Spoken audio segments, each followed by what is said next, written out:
Good afternoon, everybody.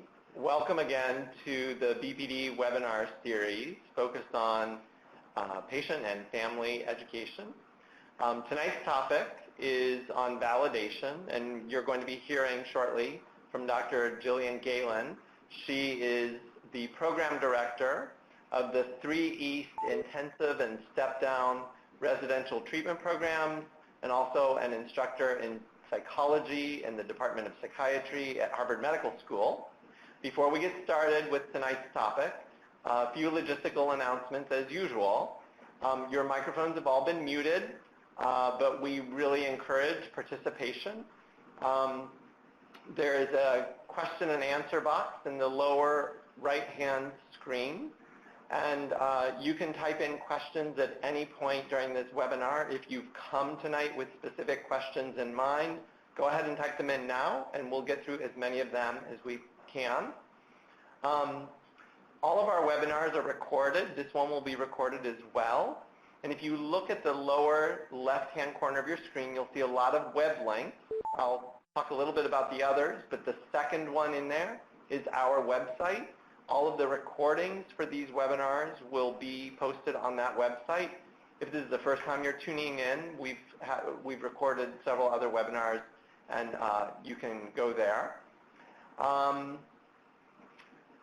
want to mention that we now have a Twitter feed for those of you who use Twitter. If you want to get reminders and updates on these webinars and upcoming events, feel free to follow us on Twitter. The Twitter feed is right there. It's at McLean BPD Ed. And then if I can call your attention to the web link, so that lower left-hand corner of your screen. If you want to register for our next webinar, which will take place on November 9th, Dr. Brandon Unruh is going to be speaking on mentalization and trust. The next link, as I mentioned, is our homepage. The next 2 links, or actually 3 links, are all resources. We get a lot of requests for treaters and how can we help you find a treater in your area. We have people from all over the United States, but also all over the world. We've had participants from over 23 countries and 44 of the 50 United States. And so unfortunately, we don't have the resources to provide referrals for everybody everywhere. But those 3 links can be very helpful, and particularly in the United States, they can provide a lot of information. And then I want to again mention that this whole webinar series is brought to you by philanthropy. So a family that has been affected by borderline personality disorder gave a very generous gift to start this webinar and make these available and free to the public.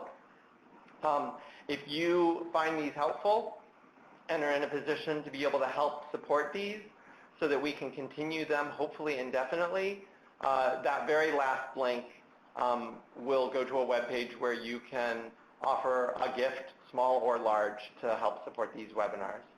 And so with that, I am going to welcome to the webinar Dr. Gillian Galen.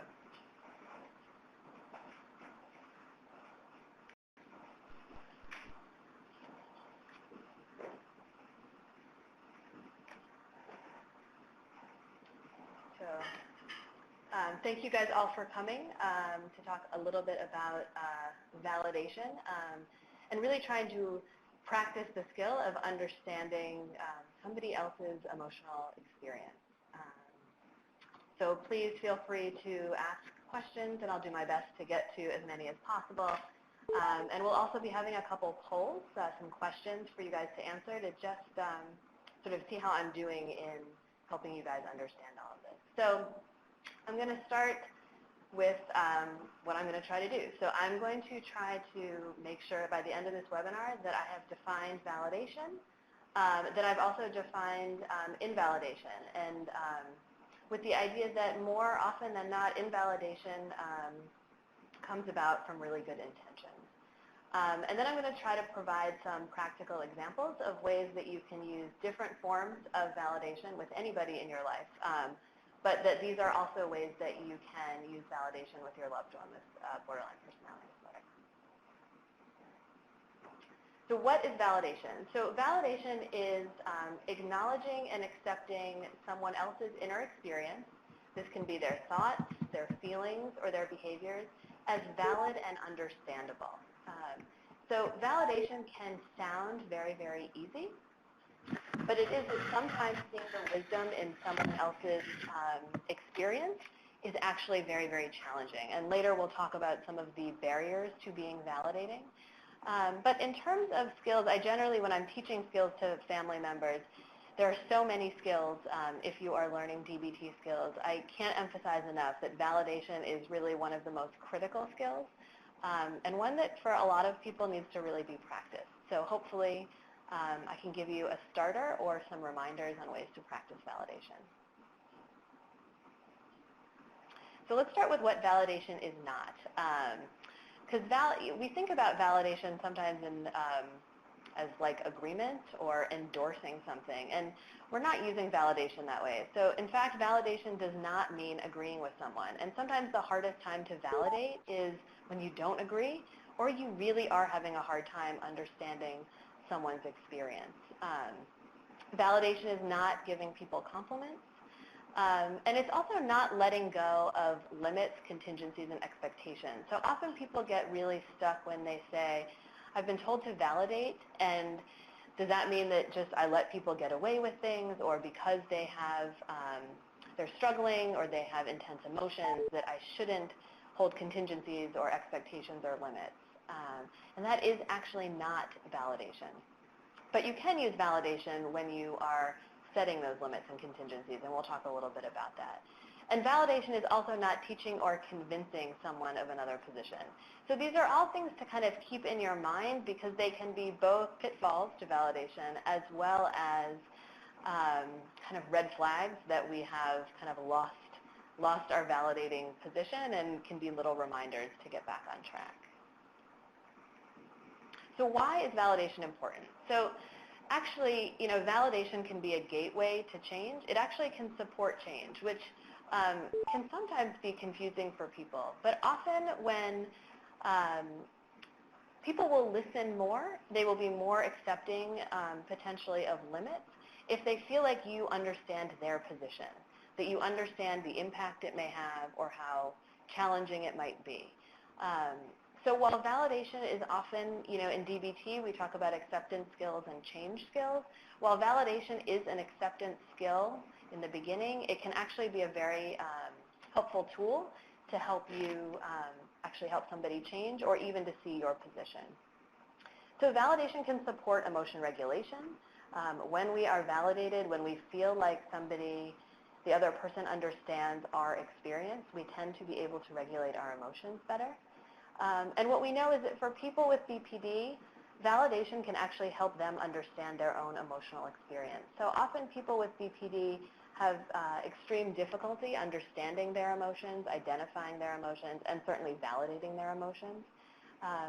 So validation, we ultimately are hoping to help people with borderline personality disorder self-validate, and one of the ways that people can learn to self-validate is to receive validation from other people. It's actually the way most of us have learned how to validate ourselves. So validation improves communications in relationships. And like I said before, people will listen more to what you are saying when they feel like you are also taking their position into account. So the importance of validation in BPD. So what we know is that people with borderline personality disorder feel emotions deeper, more intensely, for a longer time, and it takes them a longer time to return to their baseline than the average person. So what we know is that they are, by nature and biology, they are more emotionally sensitive and emotionally reactive. Okay? We also know that validation can help with emotion regulation. So we know that they have difficulty identifying and validating their own inner experience, and in DBT we would look at that as a skill set. So another reason why we're teaching family members validation, but we're also teaching people to validate themselves. And often another question that we often will get is that the world is an invalidating place, right? So we know that people, all of us encounter invalidation all the time, where we're told that our emotional experience is too big or not right, or we need to get over it and move on.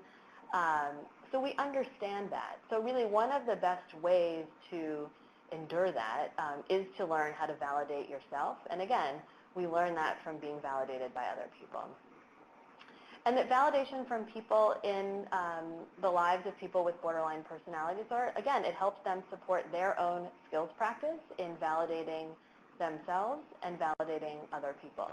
And one of the things that we know is that it just tends to happen that validation begets more validation. So, you know, when you are validating somebody else, they're much more likely to see the wisdom in your position and try to validate you as well. So we talked a little bit about the importance of validation, but I want to talk about what invalidation is as well. So invalidation is simply when a person's emotional experience or private experience, they're rejected, ignored, or judged. So this happens to all of us all of the time. And there's a spectrum of invalidation. So, you know, invalidation can happen with very good intentions. And validation can happen on a spectrum to things like abuse and neglect. So I'll talk a little bit more now about invalidation. So Marsha Linehan, who's the creator of DBT, talked about an invalidating environment.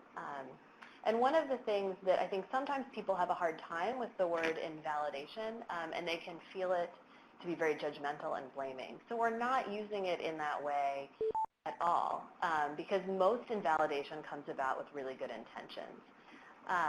So an invalidating environment has three characteristics. So the first is that it dismisses a private emotional experience. Okay? And this can happen for a lot of different reasons, which I'll talk about. You know, sometimes we just don't understand somebody's emotional experience. Sometimes the emotional experience just seems so out of proportion to us that it just doesn't make sense. Okay? And sometimes we outright will dismiss somebody's emotional experience as simply not valid, or when somebody is abused or neglected, there are behaviors that then show them that their own experience doesn't matter. So the second characteristic of an invalidating environment is that it actually punishes high displays of emotion, and it rewards behavioral control, meaning that, you know, what is more acceptable is somebody that can sort of keep themselves quite regulated, whereas people that have a harder time managing their emotions get punished or get negative feedback or get more judgment.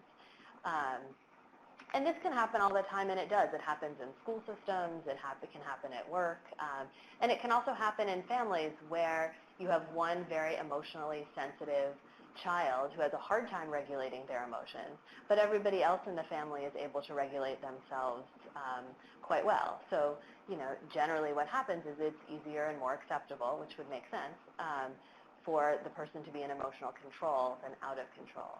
So that can be, again, where invalidation can show up simply because of not a good fit, not understanding someone's emotional experiences, you know, and because in general we tend to look for emotional control. And the third characteristic is that that an invalidating environment can make problems seem easier to solve than they are for the other person. And this is where many people can fall into sort of the trap of very well-meaning problem solving. So many people are very excellent problem solvers, and one of the things that can be actually invalidating is when you solve a problem before you validate the person's experience or before you understand the person's experience. So in and of itself, problem solving can be a wonderful form of validation, but it has to happen after somebody feels like their experience is understood and what they're looking for is understood. So it's important to remember that there is a spectrum of invalidating environments. So problems with invalidation. So invalidation actually increases emotional dysregulation, and it can make it difficult for sensitive people to regulate. So invalidation can be particularly painful, I think, as many people know, for people with borderline personality disorder. It can damage relationships. And the thing to remember is that we can invalidate, and we all do, with the best of intentions when we're not being mindful. So some ways that we invalidate, okay? And again, these are things that we all do. So we can simply discount somebody's experience. We could be blaming or name-calling. We can tell somebody to let it go or get over it, which is an easy trap to fall into, especially with people with borderline personality disorder who tend to hold on to those emotions much longer than the average person, right? So for us, it may feel very, very easy to let something go, whereas it may remain painful for a much longer time, and that would be the piece that we would want to validate. So problem solving, again, like I had talked about, problem solving before we actually understand what the person is experiencing or what they are looking for. So we really ultimately want to help people problem solve, and we want to make sure we understand their experience, the problem that they have, and actually what they want us to help them with. Minimizing somebody's experience, it's not that bad, is a very easy trap to fall into. And we can also invalidate with our body language and our facial expressions. So why do we invalidate? So one thing to remember, and something that we hold very close to us as DBT clinicians, is that people who invalidate, when we invalidate, we're often doing the best that we can in that given moment, right, given all of the situations. So some things that get in the way of validating is that we just may not know how to, right, that we just may not know how to validate, or we may not know how to validate that specific person, or we may not know how to validate under a certain condition. So you might be afraid that if you validate actually somebody's emotional experience, you'll get more of that emotion and not less of it, that you may enhance something that you are worried will make a person more upset, more angry, more sad, more shameful. You may want to fix something that's wrong. Sometimes it's very, very hard to not fix a problem when you can actually very clearly see the solution. Sometimes we invalidate because we're afraid, because we're angry, because we're resentful, because our own emotional experience makes it very, very hard to think about somebody else's experience or to slow down. So other reasons why we invalidate, sometimes we want to encourage and cheerlead. So encouragement and cheerleading is not a bad thing, but it's not validation, right? It's simply urging somebody on, maybe giving them, a little push, a little positive feedback, but it actually isn't capturing your understanding of their emotional experience. Sometimes we're overwhelmed. Sometimes we're overwhelmed and we're exhausted and we just don't have the energy. Sometimes we're afraid of the other person's emotions, that the emotional intensity that they're bringing to the situation, or the history that they have had of emotionality or emotional outbursts, is something that we're afraid of. It can be hard to validate when we don't have the same worldview, or we disagree with what somebody is saying, and we worry that if we validate, we'll be sort of endorsing their position or saying that we agree. Sometimes it's hard to validate when we don't want to accept reality as it is, that somebody's emotional experience is painful and it's hard for us to validate it and sort of tolerate that emotion. And sometimes it's hard we end up invalidating because we don't understand borderline personality disorder, that we don't sort of understand the emotional sensitivity, the difficulty to return to baseline, and the reactivity. So at this point, we have a quick poll. So I'm going to go ahead and read the poll. So this is about a man named Dan, and he's a handsome young man with borderline personality disorder who becomes jealous. He returns home from a date with his girlfriend of almost a year and a half, his longest relationship, noticeably upset that during dinner his girlfriend got a text from a male friend. He tells you he wants to break up with her because she answered the text at the table. Which of the following are invalidating responses? Dan, you guys have a wonderful relationship, and she doesn't seem like someone who would ever cheat on you. Dan, I'm sure it'll be okay. She let you see the text, and she was making plans for the two of you and him and his girlfriend to have dinner next week. Or, it sounds like this was upsetting to you. Is there anything I can do? Or, Dan, why would you possibly want to break up with her? You need to work on letting those little things go when you're in a long-term relationship.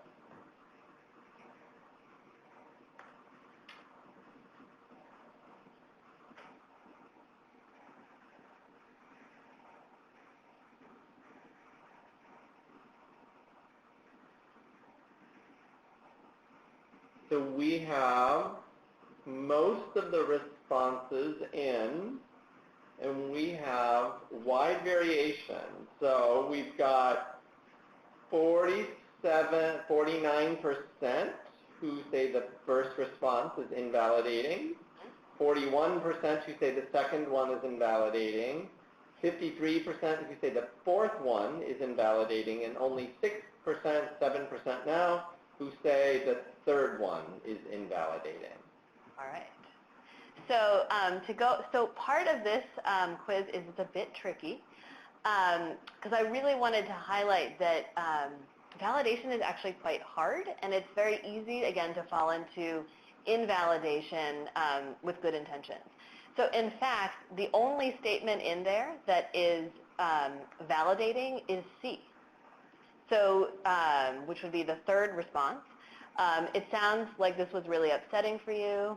Is there anything I can do? Is the only validating statement that we have, right? So if you look at the first one, really what the first one is a lot of reassurance, okay? So it's not necessarily capturing Dan's experience, but it's certainly reassuring. The second one is more reassurance and some encouragement. And the last response is sort of really discounting his responsibility, his experience. So again, just to think about that, it's very easy. And I put this in here because people often feel very, very blamed around being invalidating. And so just be really mindful, and also to have sort of some compassion for those invalidating moments that we have. So now I'm going to go on to probably the more important part, which is validation. I think we need to go back one slide, possibly. Yes, okay. So when we validate, right, which is really trying to see the wisdom in the other person's position and to see that one's emotional experience makes sense given all of the circumstances that have happened in that moment, okay? So when we validate, these are sort of your, maybe your style points of validation. When you validate, you're going to do it so tentatively. So the idea with doing it tentatively is that everybody is an expert in their own experience, right? And this can be challenging. So if they say that we've got it wrong, then we have got it wrong and we respect it. Now, sometimes when somebody is so emotionally dysregulated, there is a point in which they won't be able to hear validation, right? So I'll often give the example is that, sometimes, somebody is very, very, very, very angry. And if you were to say, you look very angry, you may not get a very compassionate response, right? They may say something like, no kidding, I'm angry, right? So when you're going to validate, even in those moments, if you try to validate and somebody, that they might be angry and they say they're not, then we kind of back off and we would try a different kind of validation, or we would let them come down a little, regulate their emotions, and then we may try to validate again. So validation, it's the opposite of certainty, that we're remaining curious and tentative because we want the other person to feel and understand that their experience is the one that matters, okay? So this is also why when we share our own experience, it's not necessarily validating, right? So when we say, and this is not a bad thing to do, but it's just not validating. I felt like that too. So the minute you talk about your own experience, you're taking it off of their experience, which is no longer, so you're no longer validating. So really, validation is anchored in the other person's experience. So we validate emotions, not thoughts or statements. So we're really looking for an emotional experience. We don't validate the invalid, and this is where it can get very, very, very tricky. So often, people with borderline personality disorder will have cognitive distortions or somewhat distorted thinking that may not line up with the facts of the situation. So if somebody is saying something that is somewhat, not true, and obviously not true. So one of the examples could be, somebody comes, your child or your loved one comes home from college, or they call you from college and they tell you that they're so stupid because they got an A- in a course, okay? You would not want to validate that they are stupid, right? Because it doesn't fit the facts. So what you would want to look for is, okay, well, what's the emotion in that situation, okay? most people would see maybe the emotion is disappointment, maybe the emotion is shame, and that's what you would want to validate. It must be awful to feel that way and get a 91. It's tough to be disappointed with an A minus. So you want to be really careful to not validate things that are invalid. So we need to remember when we're validating that there are many truths and many perspectives. Okay? And this is where it can be challenging to validate when we don't share the same truth or the same perspective. Okay? We need to remember that the opposite of a truth is not a lie, but is another truth when we're validating. Okay? That there are multiple perspectives and multiple experiences. And our challenge is to be curious about somebody's experience, whether we can relate to it or not. And when we validate, we're open to correction. So if somebody says we get it wrong, we're able to step back and get curious and see if we can get a better understanding of their experience. So in DBT, we talk about there's 6 ways or levels of validation. You don't go in any kind of numerical order. It's not like I need to start with level 1 and then go to level 2 and then go to level 3. Okay, so they're just organized this way. But you're going to use different types of validation for different situations, okay? It's sort of just think of them maybe as like A, B, C, D, E. So level 1 validation is simply being present and paying attention, okay? And sometimes we forget that this is actually a form of validation. Is just being with somebody, not multitasking, being interested, like leaning in, making eye contact, asking questions, genuine questions, sort of not leading questions, that's a little bit of a pitfall, but just being with someone and being curious about their experience and giving them your full attention is the first way to be validating. It's the most basic way to be validating, and it's sometimes the only thing we can do. So level 2 validation is accurately reflecting back what somebody is saying. A pitfall to this can be sometimes sounding a little bit therapist-y, so you have to find your own voice. But really what you're doing in accurately reflecting back is clarifying. You're trying to figure out, did I get this right, okay? So you may say back what you think or heard or observed to be sure you understand. You're going to remain non-judgmental, and this can sometimes be really challenging. And you're going to do that in your tone, in your facial expression, in your body language. You're going to have an open mind. So when you reflect back, you're simply staying with their experience, even if it's a painful experience that you wish you could change. That you're going to use your voice and tone in a way that lets the person feel okay telling you that you might have gotten it wrong. So just a basic example of a level 2 validation is saying things like, so you're angry at me because I ran late to meet you. Did I get that right? And again, part of the challenge with validation is finding your own voice. So there's no one perfect way to validate. So the idea is thinking about a way that you could use your own voice and your own language to accurately reflect back to someone their experience and check in and see if you get it right. So level 3 validation. So level 3 validation, which is sometimes called reading minds or guessing the unstated feelings, I often will say this is a high-risk, high-gain validation. When you get it right, it can feel really, really good to the other person to have somebody understand their experience without them actually having to say anything. And if you get it wrong, you just have to be prepared to step back, let them know you got it wrong, and try again. So what you're doing here is you're really, you're paying attention to what's not being said. You're using cues like facial expressions, body language, what we know about the person, what we know about the situation. So you're kind of guessing. You're looking at all of the clues of the situation, and you're guessing what that feeling might be. Again, and you're guessing tentatively. So an example could be your daughter returns home early from plans with friends, maybe a party, slumps down on the couch, and you might say something like, you look really disappointed, okay? So you're looking at her body language, you're looking at what she's doing, you're looking at where she came from and the time that she returned. You're putting it all together, and then you're making an educated guess about what she might be feeling. So level 4. So level 4 validation is validating in terms of the person's history. okay?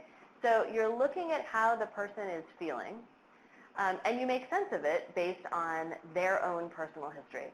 So obviously, this is a type of validation that's going to work best with somebody that you know quite well. You're going to think about using phrases like, given X, it makes sense that you then would feel something because of your history, right? So an example could be, and this works a lot for high school students and college students, returning back to school in August, September. It makes sense that you're more anxious and irritable in August, given your anxiety about school and your worries that you'll not be able to complete the semester again, okay? So I've looked at somebody's behavior, and I'm wondering, right, with them, well, does this make sense because it's August, and August is close to school, and school has a lot of anxiety, and your history is that school's been a struggle. Maybe you've had to drop courses, start over again, or change schools. So it's a really wonderful way to use validation to help another person make sense of their experience. Because sometimes people with borderline personality disorder have a hard time doing that, connecting their experience and figuring out, I don't know, I just feel anxious. Oh. And then when it's pointed out and validated, they might think, that actually makes sense. Yeah, I've been thinking more about school, or school is on my mind. They just weren't able to connect it to their experience in the moment. So level 5, so there's 6 levels, so 2 more. So level 5 is acknowledging the validity of the present and how most people would react. So sometimes this is sort of like a common humanity validation, right? So you're showing the person that their experience is valid based on the facts of the present, and that it's a common experience for most people. Now, you don't want to say like, oh, everybody feels this way, right? Because that would be somewhat invalidating, right? But you might say, things like, it makes sense that you're anxious before an interview. Job interviews can be stressful. That what they're experiencing is actually normal. That for someone with borderline personality disorder, they often feel like their emotions, because they're so big and it takes them so long to come back down to baseline, they often feel that they don't know what is normal in their emotional experience and what is not. And sometimes this type of validation can help anchor people and say, you know what, yeah, what you feel makes perfect sense. Like, this is a situation in which your emotional experience really fits the facts. So level 6. So level 6 validation is called radical genuineness. And it's this idea, often it's validation that comes with very few words. There are some ways in which you can talk a lot. But generally, these are things like showing equality, trying to not one-up somebody, not treating the other person as fragile or incompetent, and being with somebody in a way that you understand, they understand that you understand their experience without actually exchanging words, right? So it's things like being willing to admit a mistake, not being defensive, being willing to be corrected, tearing up when you feel sadness with somebody else or joy with another person. It can be simply handing somebody a box of tissues, like, I get it, I am aware and I'm paying attention to your emotional experience. Giving someone a hug, or even asking for somebody's opinion, saying, your experience here, your emotional experience is something that has value here, and I want to know what you think and feel about it. So I think we have another poll. So we have another poll. Which of the following are ways you can validate someone? Asking questions from a genuine place of curiosity, giving someone a hug, reflecting back when someone said what someone said and checking to see if you understand their experience, making sense of someone's experience based on their past history, admitting a mistake, all of the above. So if you are voting for all of the above, you want to go with that one, or no vote. Let's see what you all think.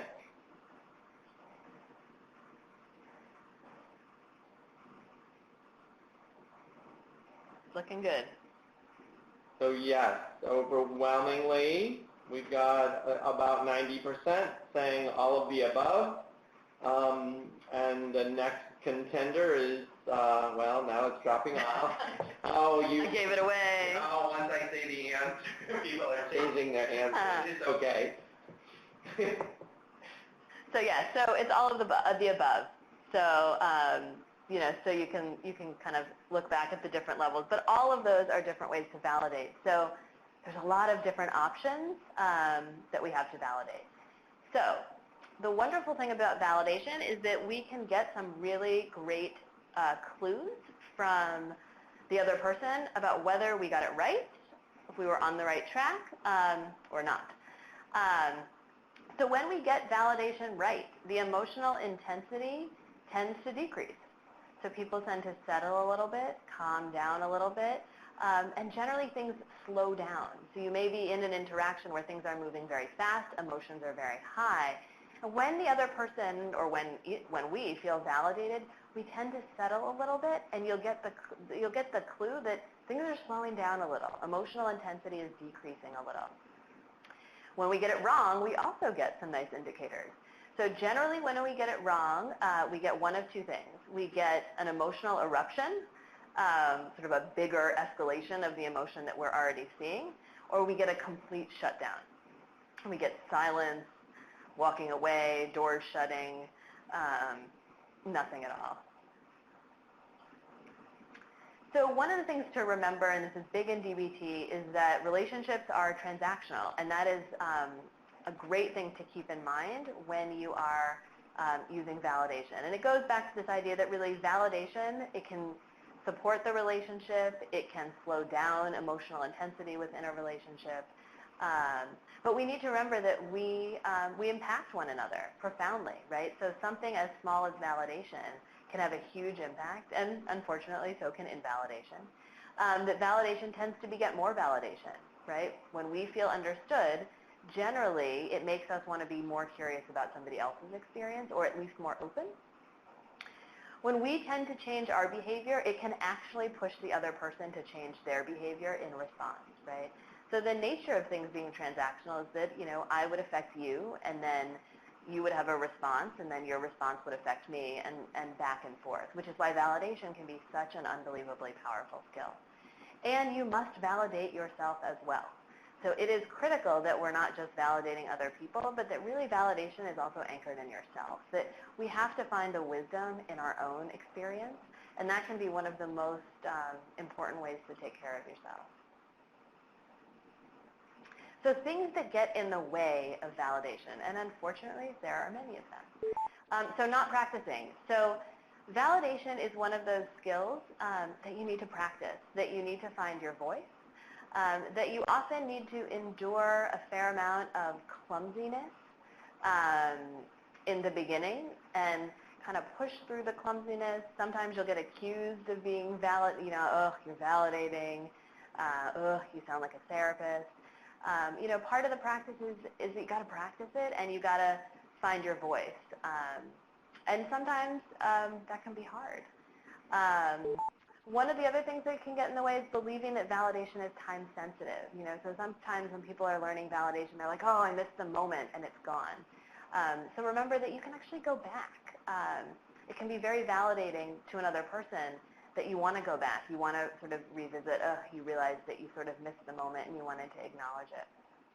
Judgments get in the way of validation profoundly. So the more judgmental we get, the less validating we tend to get. They're sort of inversely proportional. Fear, the more frightened or anxious we get, and sometimes this just has to do with fear of doing something new and sort of messing it up. Emotions make it hard to think. So if we get frightened, we sometimes can't even think to get the validation out. Or if we're frightened of causing someone to be more emotionally dysregulated, more upset, hurt their feelings if we do it wrong, we also tend to have a hard time validating. Sometimes we're too tired.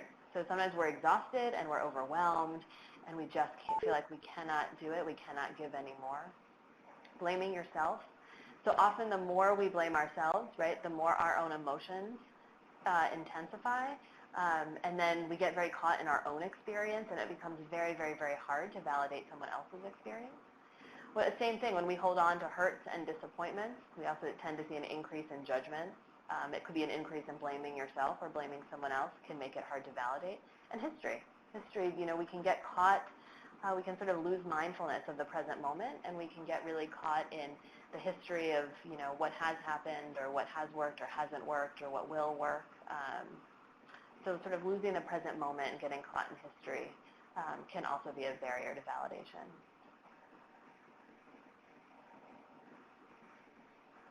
So some more quizzes.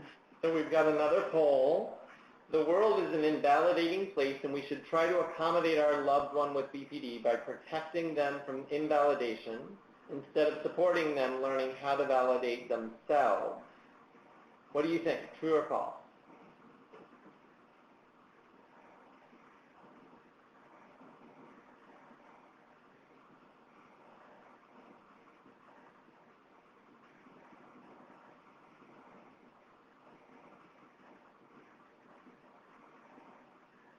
How are we doing? So we've got about 3% saying it's true and 97% saying false. Excellent.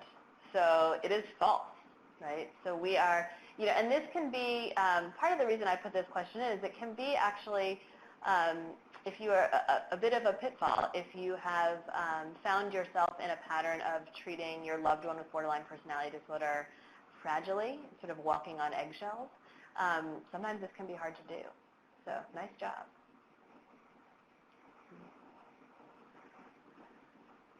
So we've got another poll. True or false? Validation is agreement.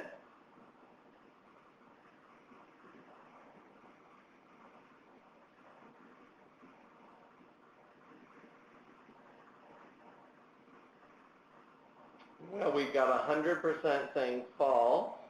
All right. Excellent. I think I made my point. All right. We have a couple. There's actually a bunch of these. I think there's, what do we have? We're just going to do them kind of quick. 6 of them.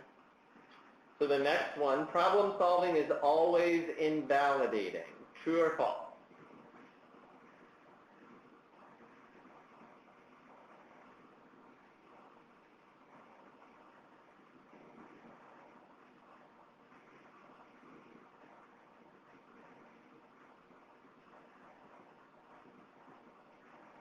So we've got about 10% saying true and about 90% saying false.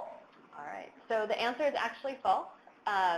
So remember, the clue is also always. So your key is that you really want to validate before you problem solve. But ultimately, problem solving can be quite a validating experience. I have a problem, you're understanding my problem and my experience, and then you're helping me solve it. So really what we're looking for when we're using problem solving is that validation needs to come first. And often, what is best to do is to validate somebody's experience. It seems like you're having a really hard time. Can I help you? And actually asking if problem solving is what they want. So the next question, when we get validation right, the emotional intensity and speed slows down. And when we get it wrong, there's either an emotional burst or shutting down. True or false?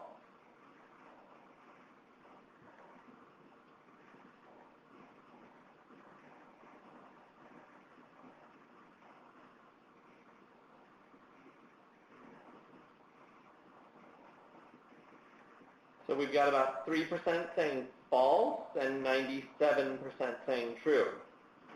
So it's the 97%. So it is true. So a reminder, when you really, these are really wonderful clues to kind of anchor yourself in, again, is to just check in to see if you got it right. Obviously, you can ask if you've got it right. And you can also sort of observe and use sort of some of those nonverbals and sort of the speed of what's going on to see whether you've got it right or wrong. Or, as one of my colleagues says, if you need to sort of step out of the batter's box and kind of check your swing and then step back in and try again.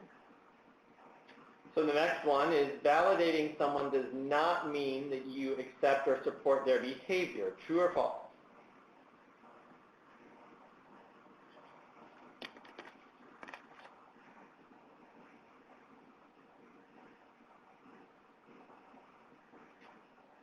We don't have any takers on false on that one. We've got 100% true. Nice job. And we've got one last one.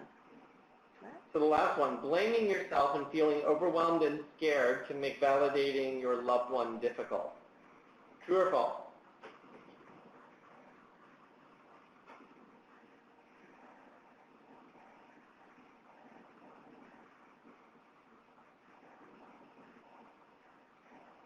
So again, we got 100% true.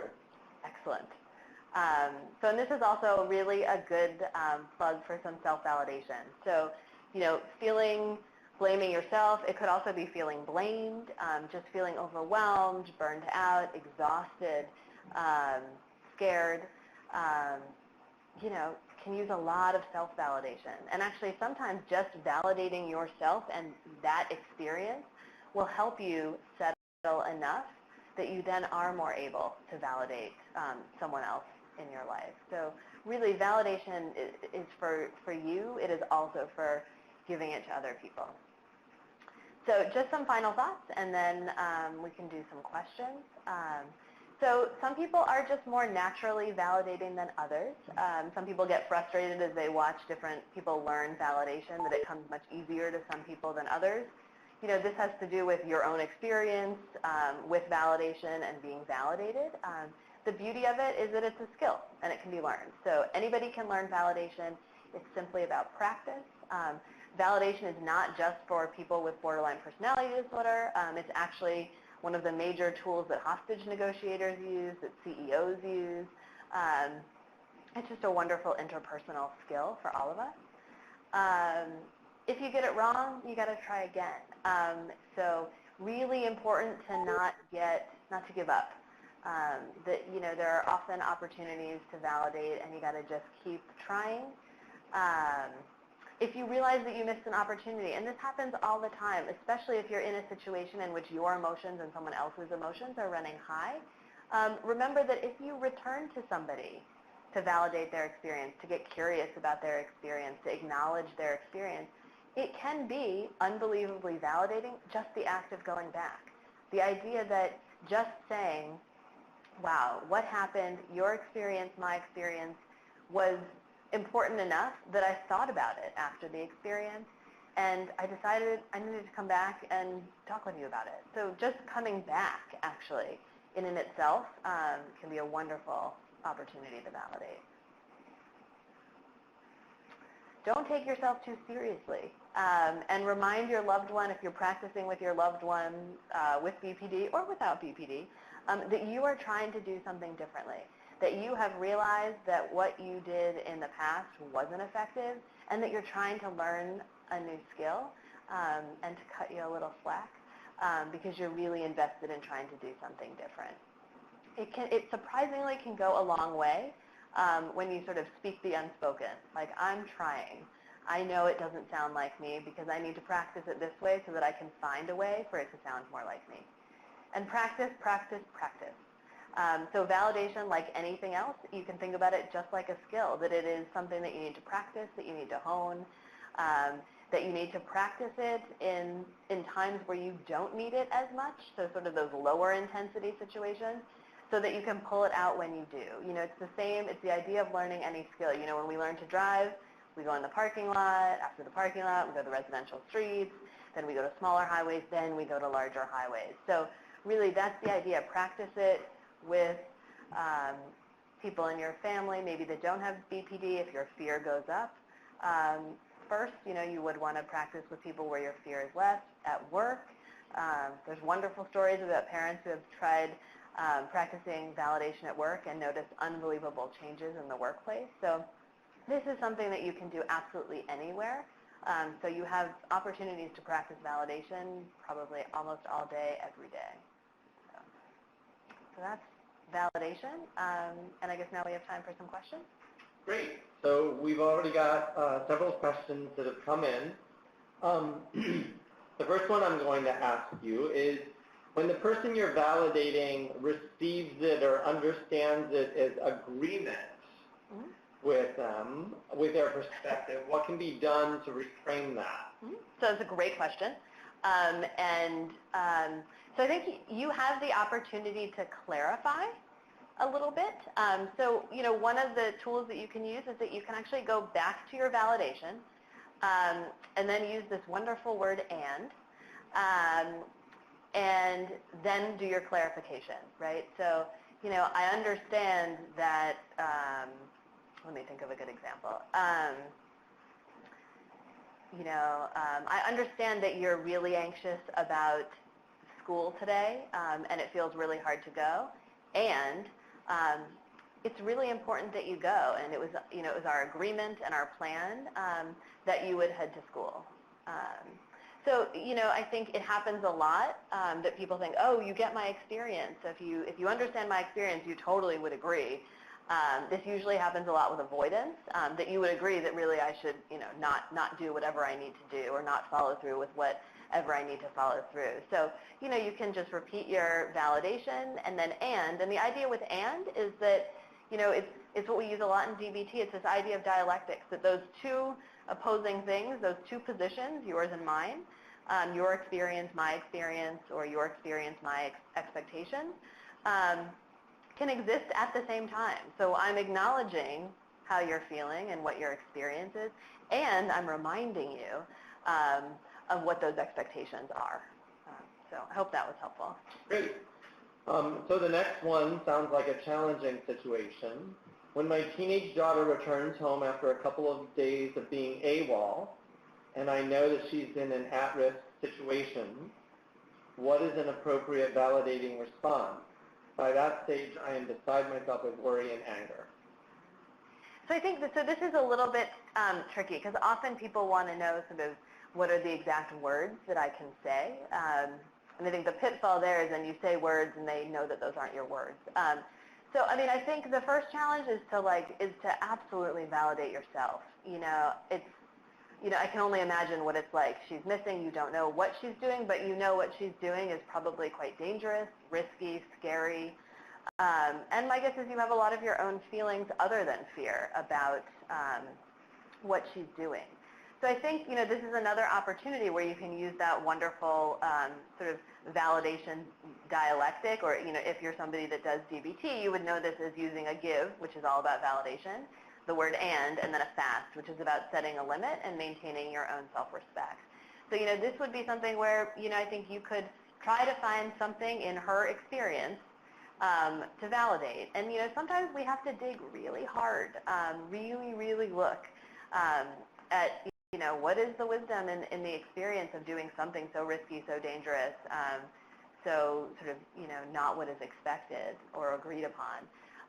And then you use and I think that's when you share your experience, your expectations, your limits, the consequences, whatever needs to be communicated after that. Okay. So the next question is when the person with BPD blames you for always assaulting them during their childhood, which in this person's opinion is completely untrue, how can you validate that experience? So I think, this is a very difficult experience, and one of the questions is to think about, is that a conversation that you can effectively have together? Because I think sometimes emotions are going to run so high, positions are going to be so far apart. One person's experience is one thing, and your experience is very different. That sometimes having those, that it takes an awful lot of skill on both parties to have those conversations. And it may be that even if you are incredibly skilled up, your child may not be. So, in those situations, you may want to think about having a third party help you effectively navigate that. Because I think you want to be really, really careful about not validating the invalid. So again, you'd have to think, on your own about what is the experience that I could validate without agreeing with something that you don't agree with, that wasn't your experience. So it's a really hard situation and really may take more skills than validation and probably a little help. So let me ask you some follow-up questions on that one, because I've heard that question from a lot of different parents. Yeah. When, especially with allegations that maybe aren't, that the parents feel pretty strongly are not true. Yeah. But that the person kind of stands behind. And I'm wondering, I can offer a couple of suggestions, but I'm wondering, can you give us like a framework of how you even think about that problem in general? Like so I like the idea of get a third party to maybe moderate a conversation and maybe get the two of you talking. But what's the overall big picture, like how do you think about the big picture of that? Yeah. And then what's the hopeful process and where is that process going to lead? Yeah. So, and this is, I think, a common problem and question that people have. I think, one of the ways that, you personally can think about it is, thinking about the person that has borderline personality disorder and their sensitivity, and again, this is where it has to be, you have to step back and be very, very non-judgmental, both of them, I think, and of yourself, and try to think about, are there ways that their emotional sensitivity has led them to some conclusion where there may be some, wisdom, their experience of whatever the abuse was through their emotional lens, could again be their experience. It's a very hard one, and it's one of those ones where I think you have to be careful to be able to hold both your position and validate your own experience, while also holding, if it's your child or your loved one's experience, as both truths. And I think sometimes, it takes a lot of time to sort those out when your positions are so different. But sometimes it's trying to sort of step way back and think about, what that experience could have been like for them, what they could have taken away from it, why they might think the way they're thinking about it, given their own history, given maybe what could have been reinforced, what they may be trying to communicate either to you or it could be to treatment providers if that's who they're reporting it to. Okay. The last one is a really interesting question, and if you don't feel like you worked with enough children to be able to answer it, that's fine. But the question is really, how can we translate this material to work with a child whose parent has been diagnosed with BPD? In particular, maybe a younger child or an adolescent.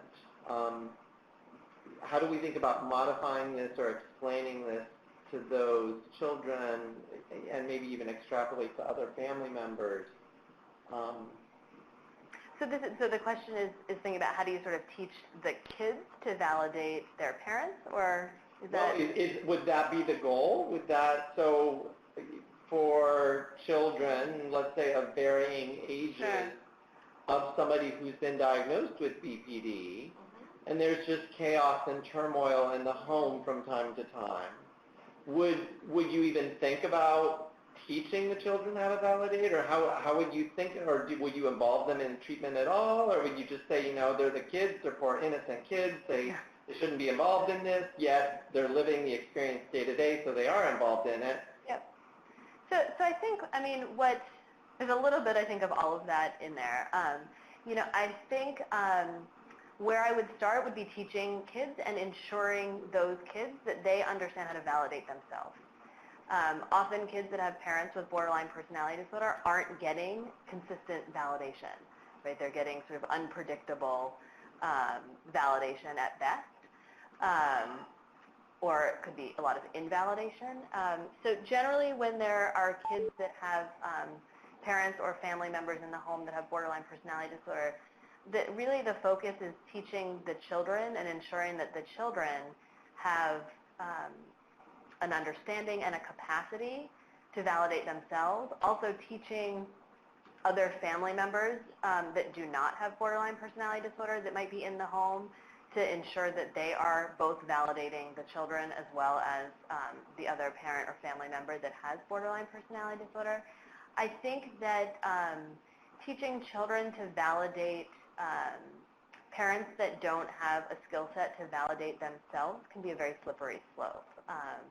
So generally what we would do is we would sort of divide that out and have somebody working with the parent or the other family member to have them learn validation, get validation from other adults in the home, ultimately learn to validate themselves, help them learn to validate their children, and then really work with the children to, one, provide psychoeducation so that they understand borderline personality disorder, sort of what is happening in their family, and also make sure that they are getting validation from an adult and that they are learning the skill to self-validate. Because honestly, if you can teach them, the younger you can teach them to sort of see the wisdom in their own experience and that it's okay, the more okay they're going to be living in a home that may have some invalidation from a parent with borderline personality disorder.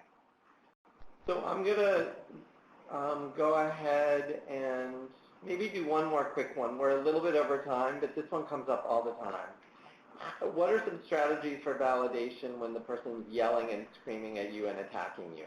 Yes, that is an excellent situation, an excellent question, a common situation.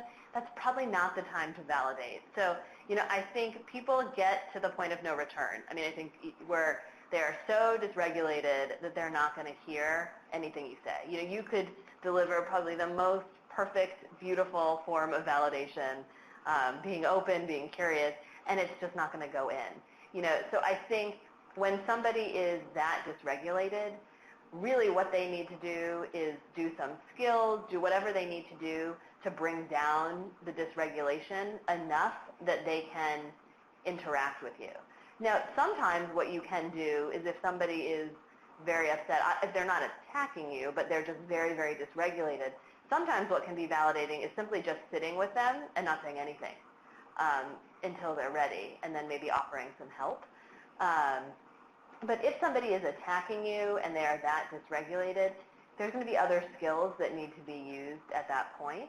And then you can use validation when the emotions have come down enough that you actually think that they can hear what you're saying. But it's an excellent question. Great. No, so thank you. So we are out of time, so I want to remind people our next webinar is Wednesday, November 9th. You can register right now or anytime before that. And I want to extend a huge thank you to Dr. Galen for a wonderful presentation. And this presentation will be archived if you missed any of it, or if you want to have a family member watch it with you, so that you and the person with BPD in your life can think about validation together and think about practicing these skills together. That might be an effective use of these webinars. And with that, we will say good night. Thank you.